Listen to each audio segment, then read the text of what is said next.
Fit in 10, day 65, 5 days to go.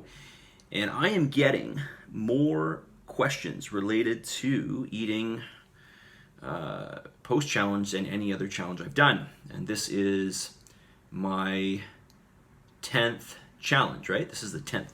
This is our 10th challenge, I believe, or is it the 11th? I'm not sure. I think it's our 10th.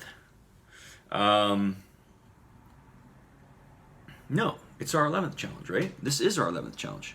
This is our 11th challenge. And so I don't know why I'm getting so many questions about this. Although, in reality, I should be getting questions like this because people should want to know. So I think this is a good thing.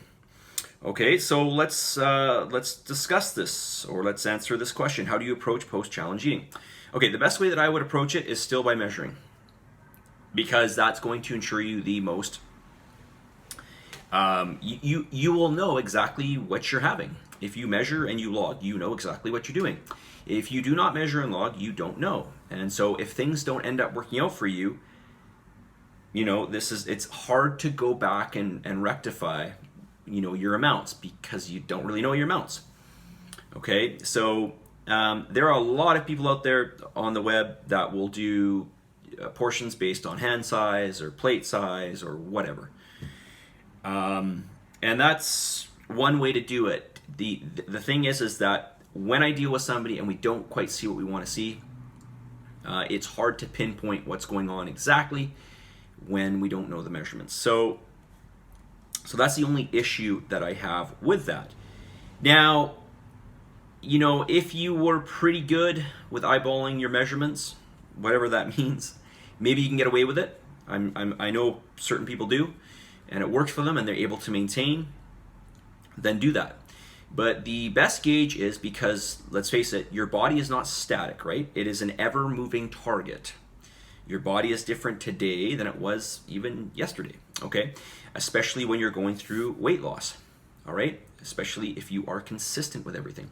So it's never a static thing. It's never like, these are the macros that match my body for eternity. It doesn't work like that. Really, what you need to do is start somewhere. So basically start with where you left off, and then decide where you want to go with that. Okay, do you want to maintain? Do you want to gain? Do you want to continue to lose? And then based on that, go from there. Now, I realize I'm not giving the answer of what to do, because this video would be way too long. But at least you know where you stand, and you can make small adjustments. So long as you're measuring, you can make small adjustments either up or down with your food. Okay, remember keeping your protein consistent, and then you can just play with your energy sources, your carbs and your fats, and continue down that road, just monitoring, and then of course monitoring your weight. Your weight will not lie. You're not going to put on pounds of muscle, so if you're putting on pounds of weight, it's not muscle. Chances are it's not muscle, okay? And if you're losing weight, you're probably losing body fat. Probably, okay? Now, obviously, there can be some water in there and stuff like that. It's never going to be a perfect. Your weight's never going like, if you're on a weight, if you're in this challenge, you're in this challenge, obviously. If you monitor your weight daily, it's going to go up and down. Okay? But the important thing is that if you are trying to lose body fat, that general trend over time is down. That's what we're looking for. You cannot judge your weight daily. Okay? You'll go insane. Okay? It's never the same every day. There's so many things that influence your weight. Just sleeping an extra hour. Get up. Sleep 7 hours, get up, weigh yourself. Then go back to bed and sleep for another hour, hour and a half, and then weigh yourself. See how much less you weigh. You'll weigh less. Okay, it's really like that simple. So there's so many factors that will affect this that you can't go by. You can't take your weight, with like an end all be all type thing, okay? You have to give it some wiggle room up and down, okay?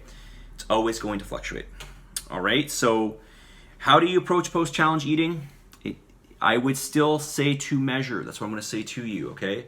You don't have to, but I think what will happen, like the majority of people, is eventually they just, and I hate to say it, but they do fall off the wagon. I've had some people that don't, and still to this day, there are people right now I can list off that actually stuck with it from day one, and we're going back years ago, and they still are like they're maintaining where they were at the end of the challenge, which is incredible. Or they've gotten even better because they put on some muscle mass. But you know, it requires daily work. It requires daily work. You have to put it in daily. You know, I mean, I don't really know what you expect, right? You just that's just the way diet is. I mean, there's no magic to it. There's no secret formula. There's nothing you can do where you follow something and then you stop it and then go back to this magical regular life and you stay the same. It doesn't work. Okay? You are a reflection of what you do. You are a reflection. I'll say it again. You are a reflection of what you do. Should you have one binge meal to celebrate, then go back to your macros and gradually work back up on your calories? Yes, you could do that. You could do that. I've seen people before where they're able to maintain a certain body fat percentage, and gradually over time they're able to up their calories. Okay, specifically their energy sources, so their fat and their carbohydrates. Okay, so that would be one measure. All right. Now you're probably asking me what do I specifically recommend? Well, my recommendation is this, and you'll get this on a handout.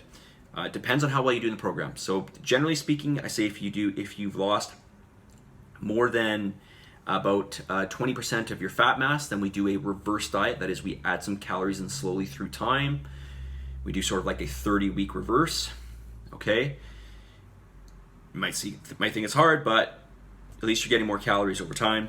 If you didn't get to that 20% mark, okay, the goal was 30%, but if you didn't get to 20%, then my recommendation is to go back a few weeks, up to even 5 weeks, and then start with those numbers and keep moving on those. Okay, you'll keep losing. Okay, but spreading out the time between those weeks. So for example, let's say you go back to week 5 and you use those numbers. Okay, so you get a little spike in calories because you're going back to 5 weeks, and then you would wait 3 weeks, and then you would decrease the calories, and then you wait 3 weeks and then decrease the calories. So basically you do like a long run of the last 5 weeks, over 15 weeks essentially. Okay. All right. It is definitely a one size fits all. You know, you have to play with it and see how you feel, see what happens with your weight, and see what's going on. Okay. And of course, I am always here. You can always write to me and just ask me, just say, hey, I've been doing this. What should I do next? Okay. And of course, I am thinking about something I can do program-wise to assist you guys one-on-one after this challenge. Okay, which I think is only fair considering there's no more challenges going into the summertime. Okay. There was one more question I wanted to answer. Man, I really went off on a tangent on that one. Thank you to you, Martina, for all the support and encouragement. You are welcome. Name something specific you need help with. Find the energy to do cardio workout on the same day as resistance training. Do it in the morning. Do it first thing in the morning. Seriously, do it first thing. Name something specific you can improve on the following week. Always room to improve with food. Good at logging what I eat. Could make better choices. Be more specific. Okay, when is too late to eat? Okay, well, I already went through this, but I'll say it again. I'm not sure what you mean, but I think so there's no danger in eating too late when it comes to fat loss, okay? As long as you're eating the same amount of calories, when you eat those calories in the day, it doesn't really matter. Okay? Sorry, not calories, macros. Okay? I want to be specific about that. So, now, you may not sleep well if you eat half your calories before you go to bed, or 2/3 of your calories or something. So you have to consider that. So it just depends, okay? I wouldn't eat right before bed. You probably won't sleep well. Or, you know, you could eat maybe just a little bit before you go to bed. You're probably okay. If you have a large meal, I would probably wait like an hour just so that settles somewhat, okay? All right, I'm going to leave it there. Message of the day. Well, I'm going to leave this with you as we sort of are winding down the end of this challenge, and I've said this many times, but seriously, I really cannot stress this enough. You just got to be consistent and reasonable with everything you do. It sounds lame. It's like that's your message of the day. Yeah, but it's so true. What it boils down to is people are always on extremes. They're either not doing anything with their diet, there's no control, there's no boundaries, or they're doing super low calorie, or they're cutting out all kinds of foods. No, you don't do either. You do in the middle. You do in the middle. You be reasonable and consistent over time. Set some boundaries. Look at your overall energy intake. How much protein are you having? Let's set down some foundational rules. Let's set down some things that you are going to follow, a structure that you're going to follow daily. I don't really see how hard that is, to be honest with you. But that's just me, and I've been doing it for a long time. I know that. Okay, submit and commit these final 5 days. Positive energy, positive vibes, believe in yourself, and give some gratitude. Send me your gratitude. You guys have another week of sending me your feedback. Rachel will send me your feedback tonight. Okay, so do that, and let's kill this last week. I mean, kill in a good way, obviously. All right, we'll talk to y'all very soon. See ya.